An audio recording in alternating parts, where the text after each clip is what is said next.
TMS அவர்கள் ஒவ்வொரு கிருத்திகைக்கும் பழனிக்கு போறது அவருடைய வழக்கம். அப்படி ஒரு முறை அவர் பழனிக்கு போயினப்போ அவர் தங்கி இருந்த விடுதியில ஒரு பையன் இந்த பாட்டை பாடிக்கிட்டு இருக்கான்.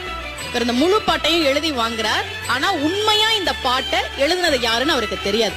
அவர் பல மேடைகள்ல பாடுறார். ரசிகர்கள் மத்தியில, முருக பக்தர்கள் மத்தியில பெரும் வரவேற்பு கிடைக்குது. ஆனா அந்த பாட்டை எழுதுனது யாருன்னு தெரியல.